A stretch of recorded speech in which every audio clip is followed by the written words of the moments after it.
Welcome to part number 3rd of Open Channel Flow. Well, in this part, we will discuss. Let us first discuss what are the contents is to be discussed in this very video. In this section, we will see the types of flow. First of all, types of Open Channel Flow (OCF). Okay, you.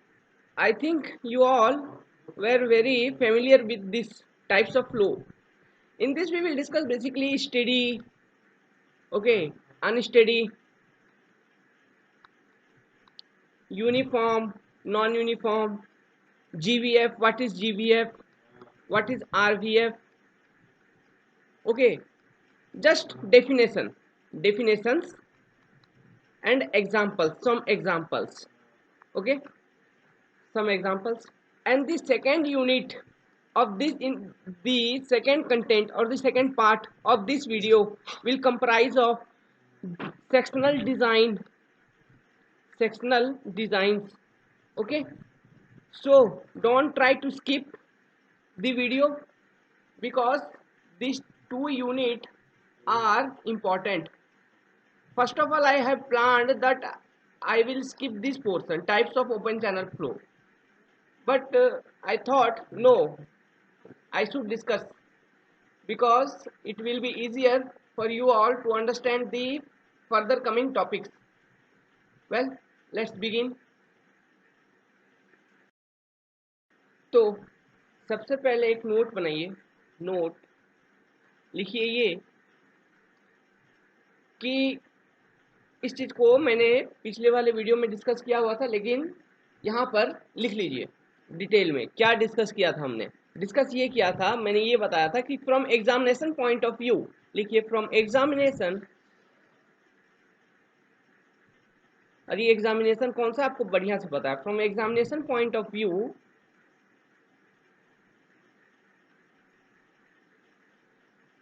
The flow through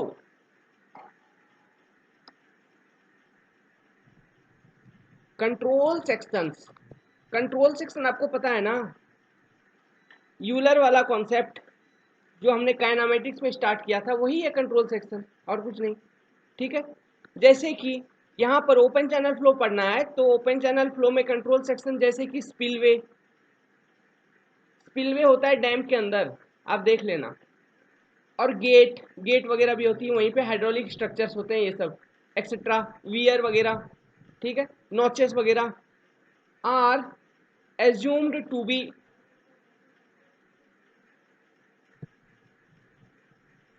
uniform and steady, okay, uniform and steady, समझ में आया। From examination point of view, अगर flow दिया हुआ है कि flow is passing spillway, तो वहां पे जो फ्लो होगा वो होगा यूनिफॉर्म या फिर स्टेडी फ्लो होगी।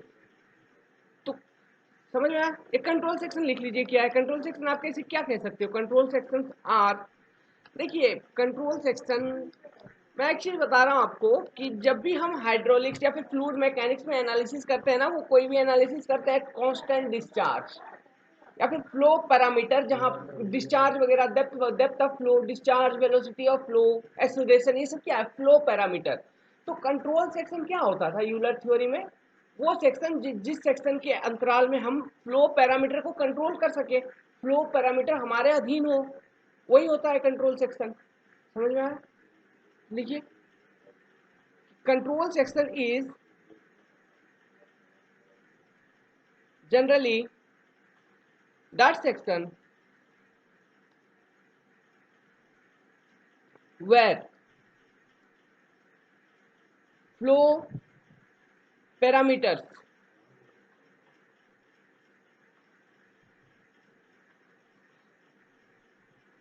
can be controlled,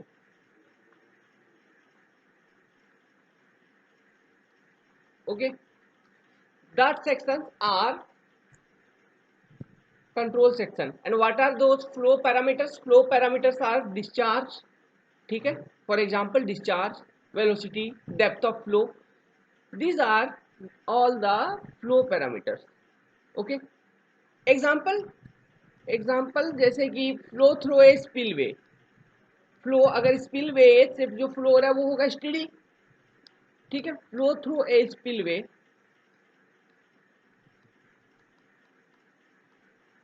is steady. अब देखिए, नदी में अगर बाढ़ आए, फ्लड आए, तो वहां पर भी तो ओपन चैनल फ्लो है, तो वो फ्लो स्टेडी नहीं है, वो अनस्टेडी है, ठीक है। Flow of flood water is unsteady. ये सब एग्जाम्पल इंपॉर्टेंट है, एग्जाम्पल घुमा फिरा के ऑब्जेक्टिव में पूछता है, एग्जाम्पल्स आर वेरी इंपॉर्टेंट। तो flow of flood water, it is also a kind of open channel flow और नॉट? यस। तो flow of flood water is unsteady. Well, now I think you all are well informed with what is steady and what is unsteady flow. You can differentiate. Okay? फिर भी मैं कुछ ना कुछ इसके बारे में बता देता हूँ। तो हेडिंग लिखिए स्टेडी फ्लो। ये हम पढ़ रहे हैं टाइप्स ऑफ फ्लो। हेडिंग बना लीजिए, main heading types of open channel flow, steady and unsteady flow. Make a heading steady and unsteady flow.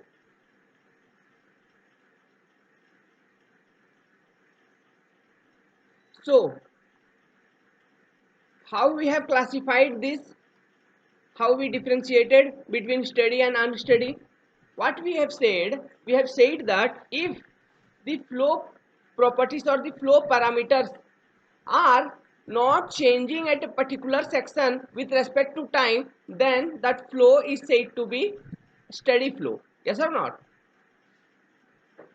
क्या कह रहा हूं, कह ये रहा हूं कि हमने क्या कहा था कि इफ द फ्लो पैरामीटर, अब ये flow parameter open channel flow में हम लेंगे depth and discharge.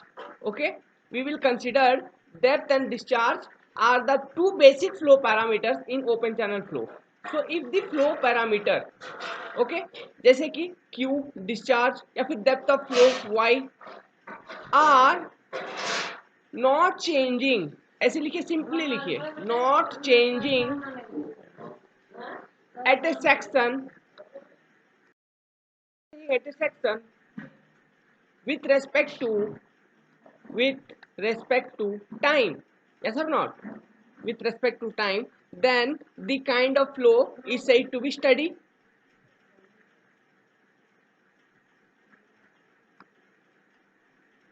Flow is said to be steady flow. Steady flow, yes or not? ये हो रहा था।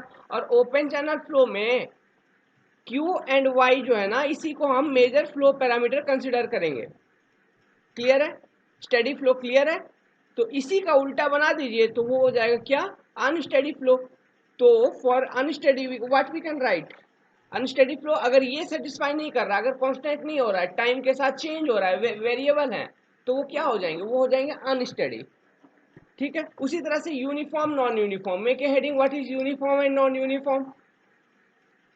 बता देता हूं, ये सब आपको पता होगा, लेकिन फिर भी बहुत होंगे जिन्हें पता नहीं होगा, उनके लिए, ठीक है। जिनको पता है वो भी सुने। Uniform and non uniform, uniform and non uniform flow को इन ओपन चैनल फ्लो में फ्लो पैरामीटर हमेशा Q and Y, measure flow parameter, ठीक है। क्यू एंड वाई को हमको चेक करना है बेसिकली।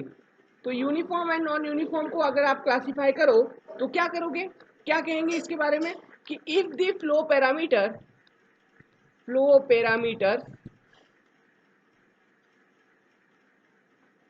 जैसे कि क्यू एंड वाई बार बार लिखिए ताकि याद रह जाए कि फ्लो पैरामीटर हमको क्या चेक क्या करना है। इन case of open channel flow हमको चेक क्या करना है, तो ये दोनों अगर नहीं चेंज हो रहे हैं along the length of flow, along some length of flow at a instant of time, yes or not, then it is said to be uniform। यही तो हमने देखा था यूनिफॉर्म का डेफिनेशन।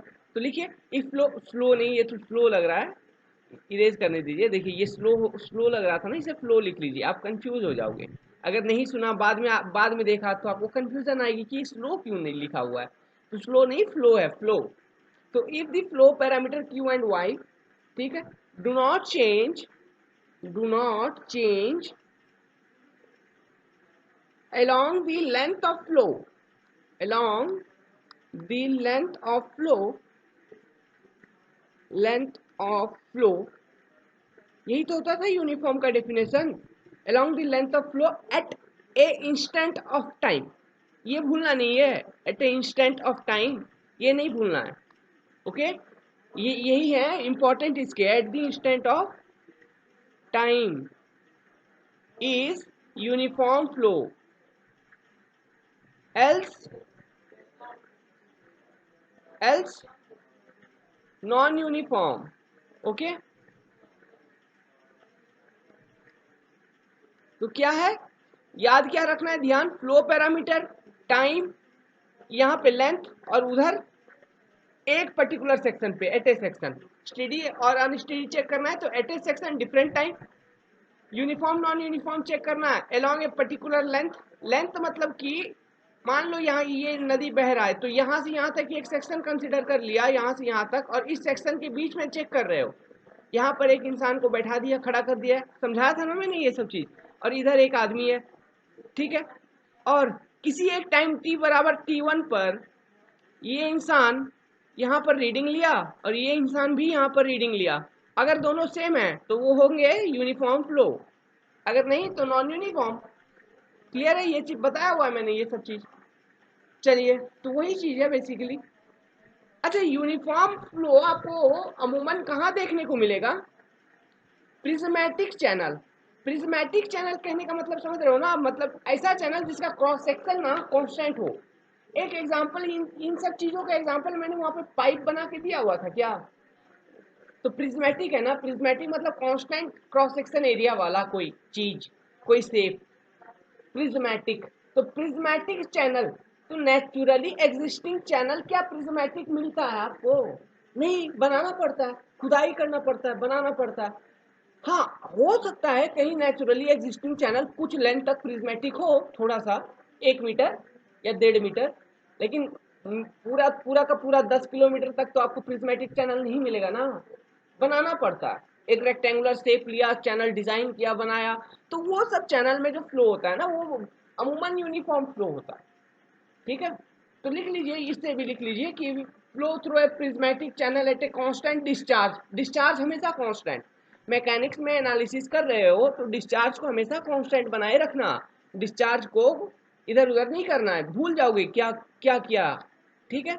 जो भी सवाल बना रहे हो डिस्चार्ज इधर उधर कर दिया तो सवाल पूरा भूल जाओगे, गलत हो जाएगा, समझ ही नहीं आएगा कि मैं कर क्या रहा हूँ। तो डिस्चार्ज हमेशा कांस्टेंट। तो लिखिए कि the flow of water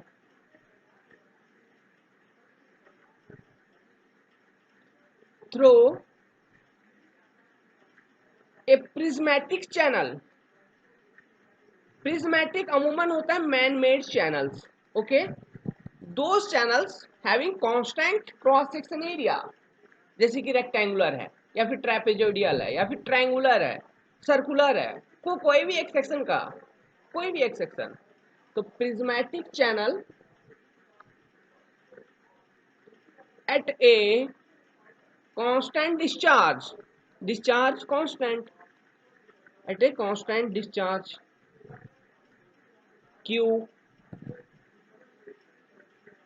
discharge Q is uniform flow।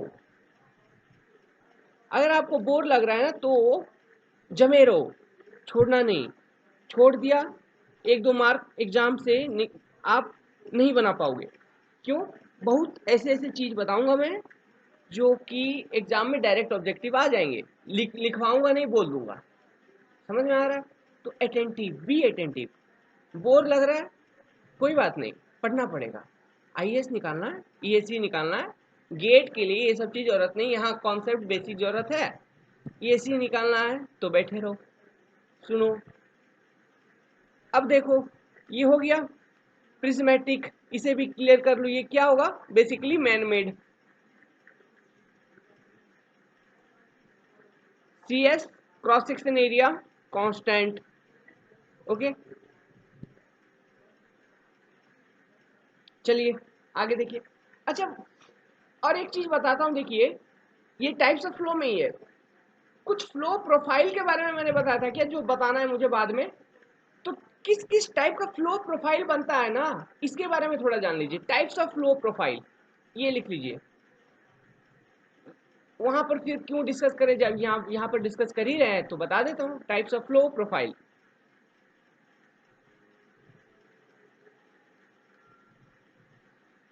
देखिए टाइप्स ऑफ फ्लो प्रोफाइल, सबसे पहला हो सकता है steady uniform flow. Open channel flow का जो फ्लो है वो हो सकता है कि स्टेडी हो और यूनिफॉर्म भी हो, ठीक है, यूनिफॉर्म हो। या फिर हो सकता है कि वो हो स्टेडी और नॉन यूनिफॉर्म, हो सकता है स्टेडी हो और नॉन यूनिफॉर्म हो। और क्या हो सकता है, ये हो सकता है कि अनस्टेडी हो और यूनिफॉर्म हो सकता है, ठीक है, कंफ्यूज नहीं होना है। या फिर चौथा क्या हो सकता है, अनस्टेडी हो और नॉन यूनिफॉर्म भी हो, नॉन यूनिफॉर्म। अब देखो दो एक्सट्रीम पॉइंट्स मिल गए क्या, एक मिल गया पॉइंट नंबर 1, ये किस लिए बता रहा हूँ ना, एग्जाम में पूछा हुआ है और बहुत बार पूछा हुआ है। इससे जो एक चीज बताऊंगा अभी, वो बहुत बार पूछा गया। तो ये देखिए steady and uniform flow, uniform, UNIFORM, इसे क्या लिखा है, FLOW लिखिए, flow profile. Steady and uniform flow profile जो है, ये सबसे आसान टाइप ऑफ फ्लो है, इजी फ्लो, ठीक है। और ये जो है ना, ये unsteady and non uniform, unsteady भी है नॉन यूनिफॉर्म है, तो ये बहुत कॉम्प्लेक्स टाइप ऑफ फ्लो है, complex type of flow. Complex और इजी टाइप ऑफ फ्लो हम कह रहे हैं किस संदर्भ में, कैलकुलेशन में। फ्लो प्रोफाइल तुमको बनाना है, तुमने बनाया, तुमको उसका प्रॉपर्टी तो कैलकुलेट करना है ना, तुमको पता कैसे लगेगा कि ये स्टेडी है, यूनिफॉर्म है, अनस्टेडी है, अनयूनिफॉर्म है। तो कैलकुलेशन करोगे ना कोई इक्वेशन लगाओगे, कोई ना कोई थ्योरी लगाओगे। तो कौन कौन सा थ्योरी लगता है, ठीक है, कौन कौन सा थ्योरी यूज होता है, उस पर क्वेश्चन बना के पूछा हुआ है गेट में। ओके, समझ में आया कहां से कहां क्वेश्चन पूछता है। तो देखिए नोट लिखिए, मेक ए नोट। तो ये जो चार फ्लो पैटर्न बताया मैंने, फ्लो टाइप्स, ये होता है ओपन चैनल फ्लो के अंदर, या और भी कहीं भी मिल जाएगा आपको देखने को। ये चार कॉम्बिनेशन बन सकते हैं। तो ये चार कॉम्बिनेशन में पहला वाला कॉम्बिनेशन का कैलकुलेशन बहुत इजी होता है, और लास्ट वाला जो अनस्टेडी एंड नॉन यूनिफॉर्म लिखवाया है, ये कॉम्प्लेक्स टाइप ऑफ एनालिसिस होता है। इसमें बहुत ही जटिल इक्वेशंस यूज किया जाता है इसका एनालिसिस करने के लिए। ओके, तो देखिए लिखिए note, make a note. Point number 1, steady and uniform flow.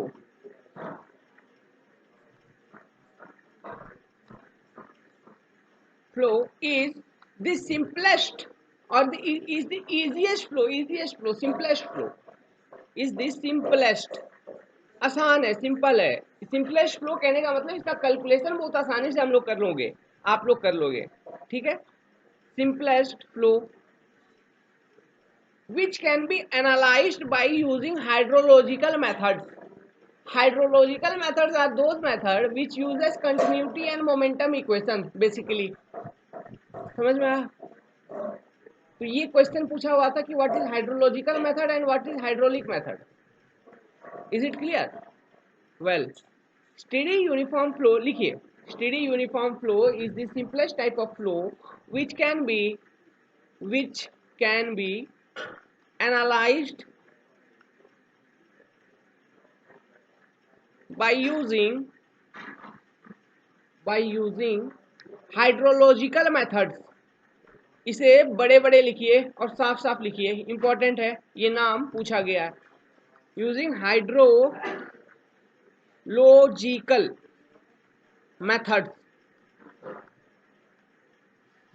Hydrological methods. Hydrological method basically वो मेथड होता है ना जो यूज करे कंटिन्यूटी इक्वेशन, जो मैंने आपको डिराइव किया हुआ है, ठीक है। कंटिन्यूटी एंड मोमेंटम इक्वेशन, इसके बारे में थोड़ा आइडिया अब मैंने आपको दिया हुआ है डायनामिक्स के अंदर, अगर नहीं तो आगे मोमेंटम इक्वेशन आएगा जब मैं चैनल एनर्जी कैसे निकालना है तो वहां पे मोमेंटम इक्वेशन फिर से बताऊंगा, ठीक है। तो कंटिन्यूटी एंड मोमेंटम इक्वेशन को यूज करके अगर कोई मेथड यूज करता है तो वो मेथड होता है हाइड्रोलॉजिकल मेथड, और हाइड्रोलॉजिकल मेथड को हम यूज करते हैं क्यों, क्या करने के लिए, steady uniform type of flow अगर कहीं हो रहा है तो उसका एनालिसिस करने के लिए, क्या एनालिसिस, क्या निकालना है, फ्लो पैरामीटर निकालना है by using hydrological method, continuity and momentum, basically momentum equations. अच्छा, ये हाइड्रोलॉजिकल मेथड तो ये तो कंटिन्यूटी मोमेंटम इक्वेशन यूज करता है, ये एक दो मेथड का नाम बताइए तो, कहाँ पढ़ा है इसके बारे में, याद है कुछ? हाइड्रोलॉजी, हाइड्रोलॉजिकल है तो हाइड्रोलॉजी सब्जेक्ट पे जाओ।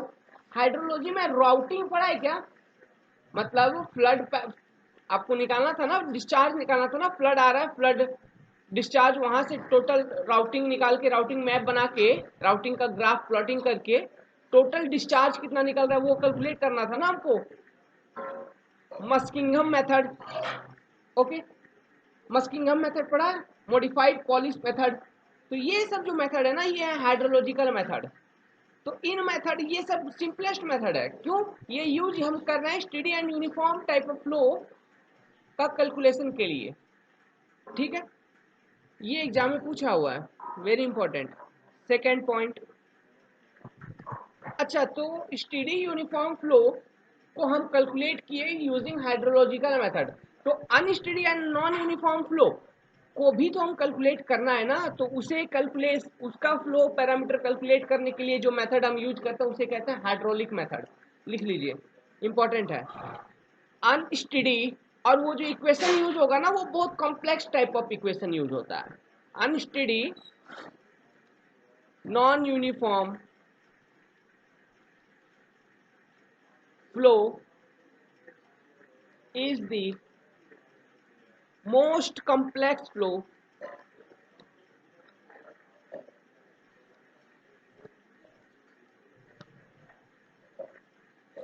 ठीक है, which can be analyzed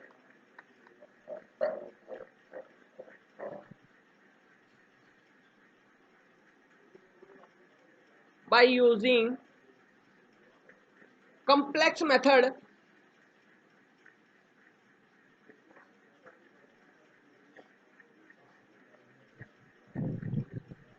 called hydraulic method। Hydraulic method, नाम में डिफरेंस है, ठीक है, दोनों एक ही नहीं है, अलग अलग है। Hydraulic method is a complex method, इसमें आता है जैसे कि रनकाइन मेथड, ठीक है, वहां पे जाओगे हाइड्रोलॉजी का चैप्टर उल्टाओ, सब्जेक्ट बुक किताब निकालो, वहां पे नाम सब आपको मिलेगा, वो सब एग्जांपल भी याद रख लेना, ओके। मस्किंघम मेथड उधर बताया, मॉडिफाइड पॉलिश मेथड, इसमें रनकाइन मेथड, ये सब नाम याद रखने वाली चीज है, एग्जाम में पूछता है, एग्जाम्पल पूछता है, ये सब हाइड्रोलॉजी से निकाल लीजिए, निकाल लेना वहां से। तो ये था टाइप्स ऑफ फ्लो प्रोफाइल, किन किन टाइप का फ्लो प्रोफाइल बन सकता है। चलिए अब हेडिंग बनाइए यूनिफॉर्म फ्लो, इसके बारे में थोड़ा डिटेल में देखते हैं। Uniform flow in case of open channel flow, heading बनाइए यूनिफॉर्म फ्लो इन, ये सब आधा घंटा लगेगा, 1 घंटा लगेगा, सुन लो, क्योंकि बहुत देख ये सब इम्पोर्टेंट, कुछ ना कुछ इम्पोर्टेंट मैं बता ही दूंगा, आता है फिर भी कुछ ना कुछ एक्स्ट्रा बता ही दूंगा, न्यू पॉइंट बता दूंगा, ठीक है, स्किप नहीं करना, बैठो सुनो क्या जाता है। यूनिफॉर्म फ्लो इन ओसीएफ, हेडिंग बनाया, लिखिए, सोचने की कोशिश करो क्या कह रहा हूं, देखिए दिमाग में एक चित्र बनाइए, सोचिए कि कोई एक प्रिज्मेटिक रेक्टेंगुलर चैनल है, ठीक है, और ये जो मैंने अभी बना दिया एक लाइन, ये है उसका तलहटी बेड, किसी एक एंगल थीटा पर फॉल हो रहा है, ठीक है, ये है बेड, दिस इज बेड, और इसके ऊपर ना वाटर फ्लो कर रही है, और ये प्रिज्मेटिक चैनल है तो यूनिफॉर्म फ्लो होगा। Okay, it will be uniform. और जो फ्लो का जो डिस्चार्ज है ना वो कांस्टेंट है, कांस्टेंट डिस्चार्ज का फ्लो हो रहा है, यूनिफॉर्म फ्लो है, प्रिज्मेटिक चैनल है, सब चीज क्लियर है। अब यूनिफॉर्म क्या है, इसका हमको प्रॉपर्टी निकालना है कि यूनिफॉर्म फ्लो है तो ओपन चैनल फ्लो में यूनिफॉर्म फ्लो हो गया तो उसका प्रॉपर्टी क्या क्या है, गुण क्या क्या है, ये हमको पता लगाना है। तो कैसे लगाना है, एक सोचने का तरीका बता रहा हूँ कि ऐसे सोचो, ये एक चैनल बेड है, किसी एक थीटा एंगल पर इंक्लाइंड और वहां पर फ्रिक्शन भी एक्ट कर रहा है। मान लो फ्लो का ये डायरेक्शन है, direction of flow, constant discharge, discharge Q, और यूनिफॉर्म है, वेलोसिटी v बराबर कांस्टेंट, ठीक है, v कांस्टेंट, और ये इंक्लाइंड है किसी एक एंगल थीटा पर, स्लोपिंग है जिसे हम कहते हैं बेड स्लोप, इसे हमने कहा बेड स्लोप, ठीक है। और ये है depth of flow, discharge constant है तो डेप्थ ऑफ फ्लो भी कांस्टेंट होगी y, और ठीक है, ये है बेड, चैनल बेड। नाउ अभी मुझे एनालिसिस करना है इस पर कि मुझे फ्लो पैरामीटर चेक करना है, इस पर एनालिसिस करना है। तो मेरे पास एनालिसिस शुरू करने के लिए क्या क्या चीजें हैं, डिस्चार्ज मुझे पता है कांस्टेंट है, वेलोसिटी कांस्टेंट हो गया, वेलोसिटी कांस्टेंट हो गया, चैनल का बेड है, तो देखो फ्लो हो रहा है। और ये चैनल बेड ऐसा है ना कि इसमें फ्रिक्शन एक्ट हो रहा है कि तो इधर फ्लो होगा तो फ्रिक्शन अपोजिट डायरेक्शन में एक्ट कर रही होगी। मान लो ये फ्रिक्शन बेड फ्रिक्शन है जिसे एफ एफ कहते हैं, ठीक है, मान लो बेड फ्रिक्शन है एफ एफ, अपोजिट डायरेक्शन में लग रहा है फ्रिक्शन, तो ये फ्रिक्शन अपोजिट डायरेक्शन में लग रहा है, उसके कारण कोई ना कोई फोर्स होगी ना, तो वही फोर्स लिख दिया F F, frictional force, opposite लगेगा, opposite to direction of flow. यही है ना कि एक ब्लॉक है इधर रखा हुआ है किसी एक सरफेस पे, आप इधर पुल करोगे तो फ्रिक्शन लगेगा इधर, ठीक है, तो यही है फ्रिक्शन, इधर दिखा दिया। तो मुझे मेरे पास फ्रिक्शन है, मेरे पास वेलोसिटी है, मुझे पता है वेलोसिटी कांस्टेंट। अब न्यूटन्स लॉ लगाओ, मैकेनिक्स है तो न्यूटन्स लॉ लगेगा। तो net force in direction of flow, in direction of flow अगर मुझे निकालना है तो मैं क्या करूंगा, न्यूटन लॉ की ओर बढ़ूंगा और न्यूटन लॉ को देखूंगा। ये कहता है एफ नेट बराबर मास इंटू एक्सेलरेशन। तो मास मैं किसका लूंगा, मान लो कोई एक पर्टिकुलर ब्लॉक ले लिया, मुझे एनालिसिस करना है तो इतना का मैंने एक पर्टिकुलर ब्लॉक ले लिया, ठीक है, ये फ्री सरफेस है ना, ये फ्री सरफेस है, इतना का एक पर्टिकुलर ब्लॉक ले लिया, ये वाटर का ब्लॉक ले लिया, चलो इस पर एनालिसिस करेंगे।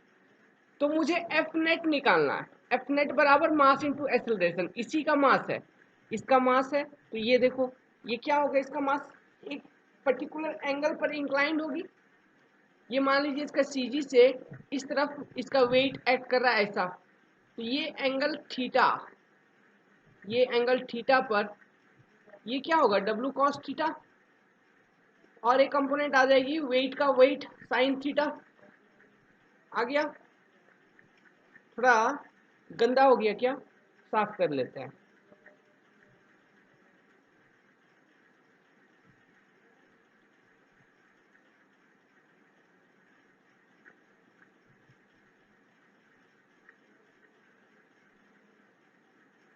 चलो कोई बात नहीं, होता है, ओके, ये लगेगा वेट, ठीक है, तो वेट जिस एंगल पर बेड बेड है उसी एंगल पर एक कंपोनेंट आएगी W cos theta, normal component, और एक टेंजेंशियल वाली W sine theta, theta angle पर डब्ल्यू कॉस थीटा, ये नॉर्मल होगी और ये वाली टेंजेंशियल होगी, और बेड पर फ्रिक्शन के कारण भी फोर्स एक्ट करेगा अपोजिट डायरेक्शन में जिसे हम कहेंगे एफ एफ, फ्रिक्शनल फोर्स।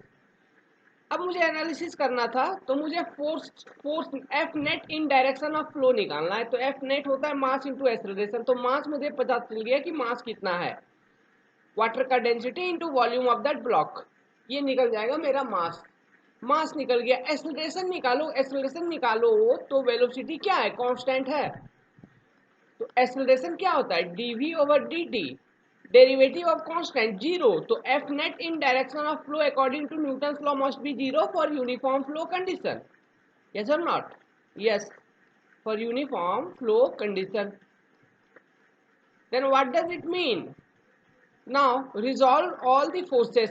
तो सब फोर्स आपको पता है क्या, कौन कौन सा फोर्स एक्ट कर रहा है? फ्रिक्शन फोर्स है, डब्ल्यू साइन थीटा एक फोर्स हो गया क्या, और एक फोर्स एक्ट कर रहा है, देखिए प्रेशर के कारण एक फोर्स एक्ट कर रहा है क्या, प्रेशर के कारण। कौन सा प्रेशर? देखिए ये किसी एक पर्टिकुलर वेलोसिटी से फ्लो कर रही है, तो देखो ये आ गया क्या, ये जो लाइन है, ये जो स्लोप है, ये मान लो ये जो स्लोप है थीटा, इसे मैंने कहा एस नॉट बेड स्लोप, इसे मैं कहूंगा S W slope of water surface, ठीक है। अब और एक स्लोप आएगा और एक लाइन आएगी टोटल एनर्जी लाइन, ये होगी टोटल एनर्जी लाइन, ये होगी hydraulic grade line v²/2g, sorry let me erase I must draw a single line only। ये देखिए ये जो गैप होगी, तो सबसे पहले यहां से इस पर देखो, कलर चेंज करता हूं, rho g h hydrostatic pressure wave, pressure distribution अगर मैं बनाऊं तो ट्रायंगुलर डिस्ट्रीब्यूशन होगा, यहाँ पे रो जी एच 0, यहाँ पे रो जी वाई, उसी तरह से इस डायरेक्शन में, ठीक है। ये मान लो इस प्रेशर डिस्ट्रीब्यूशन के कारण,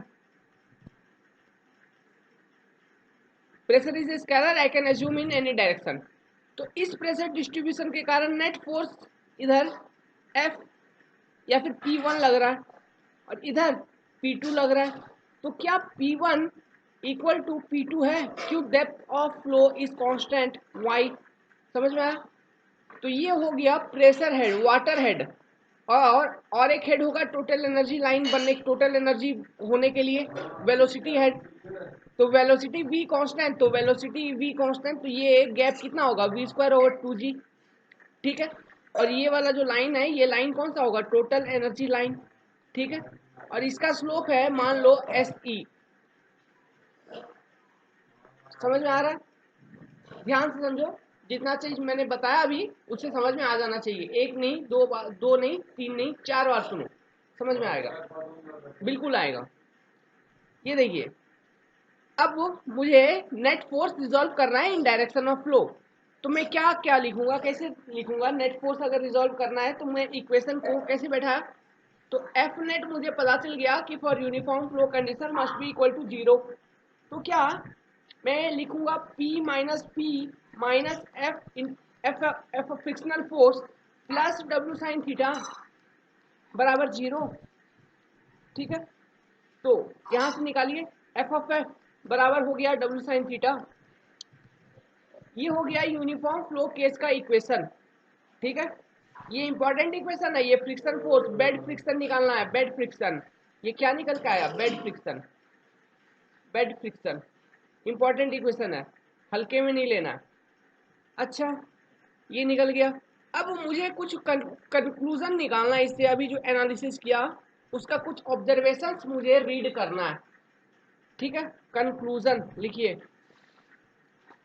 तो पहला पॉइंट हम क्या लिख सकते हैं इस यूनिफॉर्म फ्लो के कंडीशन में, इन case of open channel flow अगर यूनिफॉर्म फ्लो हो रहा है तो उसके बारे में हम क्या क्या लिख सकते हैं। सबसे पहले तो हम ये लिख सकते हैं कि द टाइप ऑफ फ्लो, अब इसका डेफिनेशन अगर बनाएंगे तो हम ये लिख सकते हैं कि uniform flow is the type of flow in which, ठीक है, द वेट और the gravity component of flow is balanced by frictional force और द बेड फ्रिक्शन, समझ में आया। देखो इसको मैंने इस तरह से समझाया, पहले डायग्रामेटिकली एनालिसिस करवा के समझाया, तो समझ में आना चाहिए, ठीक है। किताबों में जाओगे या फिर कोई कोचिंग वोचिंग में जाओगे, तुमको पहले पॉइंट लिखवा देंगे, आपको पहले पॉइंट लिखवाया जाएगा, समझ में आया। उसके बाद वो डायग्राम बना दिया जाएगा, बोलेगा याद कर लो, तो मैंने वहां से डेरिवेशन डिराइव किया है, इसका डेफिनेशन क्या होगा ये बताने का कोशिश किया, समझ में आना चाहिए। ओके ये इंपॉर्टेंट है, थोड़ा सा इंपॉर्टेंट है, क्योंकि यहाँ फ्रिक्शन का बात हो रहा है, तो फ्रिक्शन जहाँ भी बात होगा, बेड फ्रिक्शन गेट के लिए बहुत ज़्यादा इंपॉर्टेंट है, और आईएच के लिए ये ऑब्जेक्टिव, ये जो कंक्लूजन है ये इंपॉर्टेंट है। तो हम क्या लिख सकते हैं यूनिफॉर्म फ्लो के बारे में? हम ये लिख सकते हैं क्या, the type of flow in which the component of gravity, मतलब वेट, वेट हुआ ना, ग्रेविटी का कंपोनेंट कौन सा component? Weight, W sine theta का बात कर रहा है। The component of gravity, gravity माने कि डब्ल्यू साइन थीटा का बात कर रहा है इधर, ठीक है। कंपोनेंट ऑफ ग्रेविटी क्यों बोल रहा है? वेट है ना इन्वॉल्व यहाँ पर, डब्ल्यू कंपोनेंट क्यों? Sine theta component, component of gravity is exactly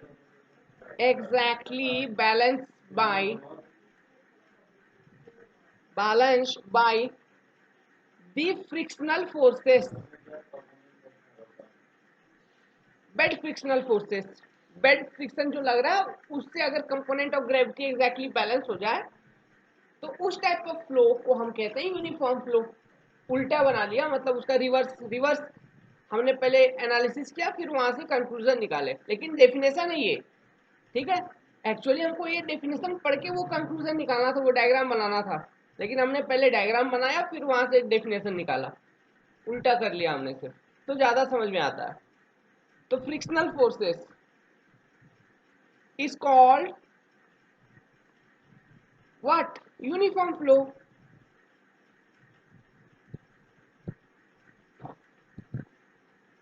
Now,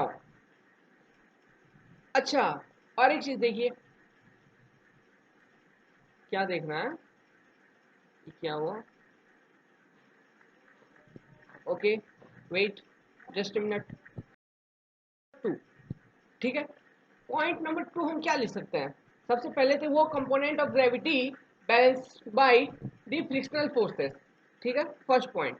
point number 2 can be written as the bed slope, ठीक है, एस नॉट क्या है? Bed slope. फोटो देखिए, आप जो कॉपी में बनाए उसे देखिए, बेड स्लोप। और एक कौन सा स्लोप है? Slope of water line, S W, ठीक है। Slope of free surface, slope of free surface और वाटर सरफेस। और S E slope of energy line, total energy line, TL. Equal होते हैं क्या? समझ में आया? ये इक्वल है।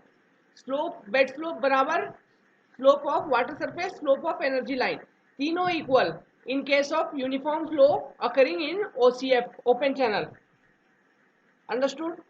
And third point, it is the attribute of this type of flow is, that is the depth of flow. The depth of flow, जो depth of flow है ना यूनिफॉर्म फ्लो के केस में, हम उसे कहते हैं depth of flow is called as normal depth, y बराबर नॉर्मल डेप्थ, नॉर्मल डेप्थ जिसे हम कहेंगे Y N. And normal depth जो ये है वाई एन, ठीक है। तो किसी एक चैनल में, ठीक है, in any channel, if the flow is occurring at normal depth then the flow is most stable.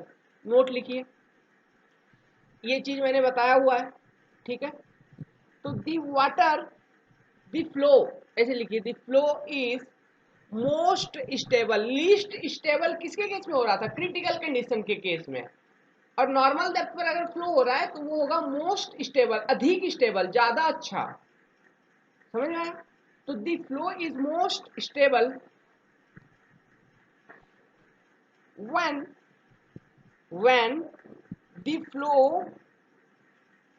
when the flow takes place at normal depth.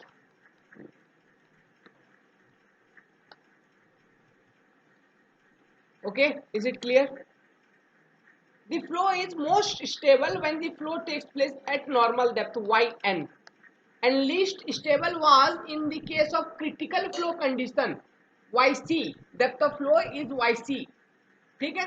और उससे थोड़ा अधिक स्टेबल होता था सुपर क्रिटिकल, उससे ज्यादा अधिक सब क्रिटिकल, अब सब क्रिटिकल से ज्यादा अधिक स्टेबल नॉर्मल डेप्थ। तो 4 तरह का डेप्थ मैंने बताया, 4 तरह का स्टेबिलिटी बताया। तो ऑर्डर कभी पूछे लगा सकते हो, लग जाएगा, अब मिल जाएगा, आंसर मिल जाएगा। चलिए, तो ये था आपका uniform flow in case of open channel, and there is nothing more in this. So this was the important point, important one. Now let's move to next topic, next type of flow, जिसके बारे में मैं सिर्फ हल्का सा बताऊंगा, क्योंकि ये जो टॉपिक है ये हम डिस्कस करेंगे, बढ़िया से डिस्कस करेंगे, एनालिसिस करेंगे, हेड लॉस निकालेंगे, सब निकालेंगे।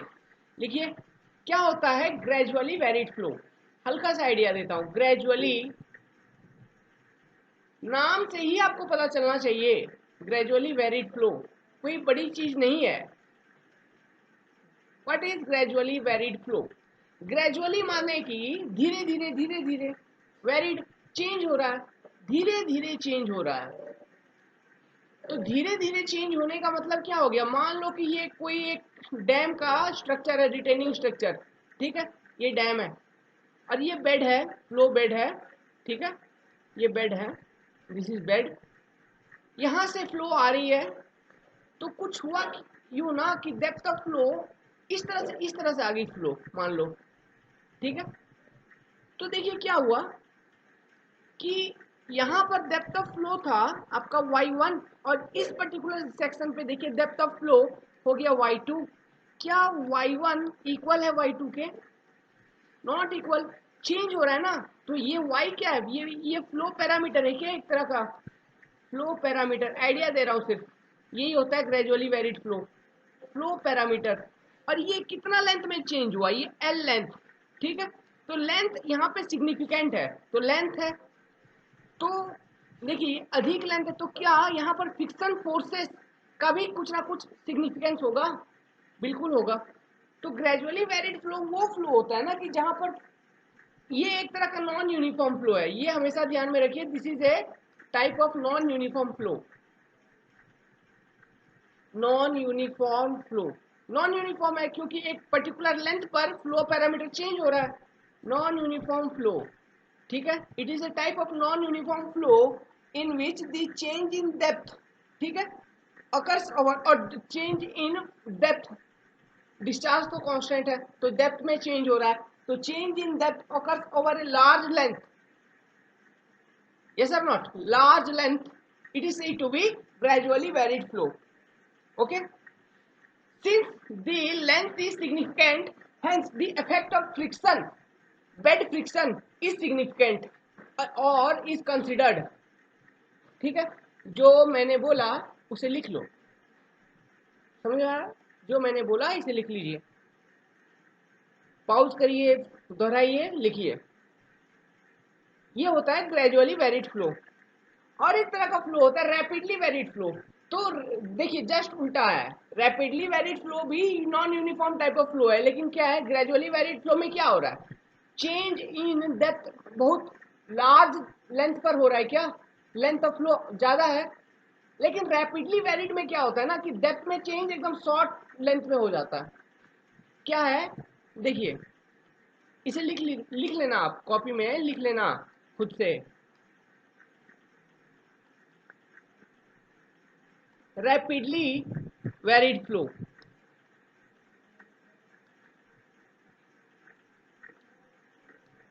ये क्या है?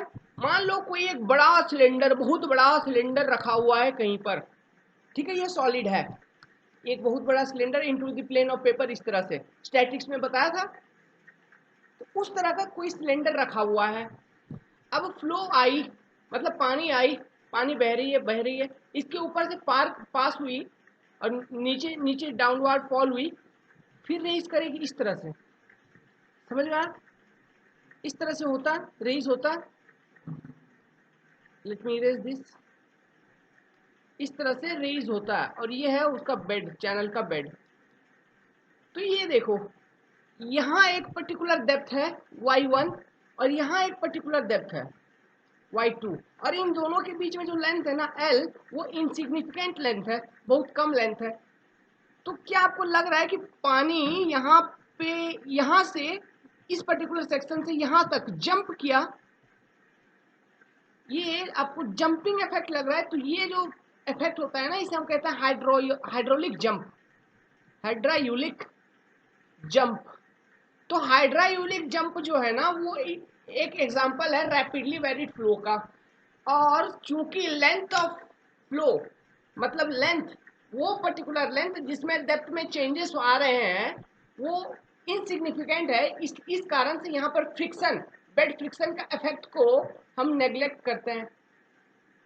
अब बेड फ्रिक्शन का इफेक्ट नेग्लेक्ट कर दिया और जंप हो रहा है, तो एक चीज नोटिस करो, ये जो जंप हो रहा है ना, ये jump low depth to high depth हो रहा है क्या? ध्यान रखने वाली चीज है कि जंप जो हो रहा है, हाइड्रोलिक जंप हमेशा होगा from lower depth to higher depth. अब यहाँ पर जो ये लोअर डेप्थ और हायर डेप्थ है, वो कौन कौन से डेप्थ हैं? तो आपके ज्ञान के लिए मैं बता देता हूँ, y1 जो डेप्थ है, लोअर डेप्थ जो है, वो है super critical depth. Super critical flow के केस में सुपर क्रिटिकल डेप्थ कम होता है ना, और सबसे अधिक डेप्थ कौन सा होता था वहां पर? Sub critical. तो when the jump of water occurs from super critical condition to sub critical condition, okay, then that type of jump is called as hydraulic jump. Okay, is an example of rapidly varied flow. लिख लेना, copy में लिख लेना। क्या लिखेंगे? लिखिए, copy में लिखना आपको कि the change in depth occurs over a very small distance, the flow is said to be rapidly varied flow. ठीक है, since the change in flow और change in depth occur in very small distance, hence the effect of bed friction is insignificant in case of rapidly varied flow. And the hydraulic jump example, for example, the hydraulic jump is a perfect example of rapidly varied flow. And what is hydraulic jump? लिखिए, it occurs when does it occur? It occurs when the depth changes from supercritical depth to subcritical depth. Okay, it occurs when flow changes from flow or depth changes from supercritical to subcritical depth, that is from lower depth y1 to higher depth y2। ठीक है, तो ये देखो, ये जो change हो रहा है डेप्थ, तो यहाँ पर एनर्जी लॉस ज्यादा होता है। ये चीज मैं बताऊंगा जब रैपिडली वेरिड फ्लो को हम इंडिविजुअली एनालिसिस इस पर करेंगे वहां पर। ठीक है, तो मतलब चेंज इन एनर्जी लॉस जो है ना, ये जंप जो हो रहा है, इसके कारण जो लॉस इन एनर्जी है वो बहुत ज्यादा लॉस हो जाता है। तो लिख लीजिए, इस पॉइंट को भी लिख लीजिए कि energy loss is very high in case of rapidly varied flow. Okay, and it is also a type of non-uniform flow only. So RVF is also a non-uniform flow. Well, तो हमने सब खत्म कर लिया, जो भी फ्लो पढ़ना था, ये सब डेफिनेशन वगैरह। अब मैं आता हूँ चैनल डिजाइन पर। let we start the design of section. So make a new heading, types of section, types of channel, types of channel। और एक चीज होती है सर्ज। सर्ज का एनालिसिस हम करेंगे, ठीक है, तो यहां पर बताऊंगा, 15-20 मिनट लगेगा, उससे अच्छा जब एनालिसिस करेंगे वहीं पर बता दूंगा। अब चलिए, without any ado we start types of channel. तो किस टाइप ऑफ चैनल आपको बनाना है? ओपन चैनल फ्लो करवाना है तो चैनल आपको कैसा बनाना है? तो दो तरह का चैनल हमको बनाना है। एक बनाना है इकोनॉमिकल, ठीक है, एक बनाना है इकोनॉमिकल, दूसरा efficient. Economical and efficient, efficient channel हमको ये बनाना है, इकोनॉमिकल एंड एफिशिएंट चैनल। अब ये कैसे बनाएं, ये कैसे बनाएं, इसी पर हमारा अभी से चर्चा होगा। ओके,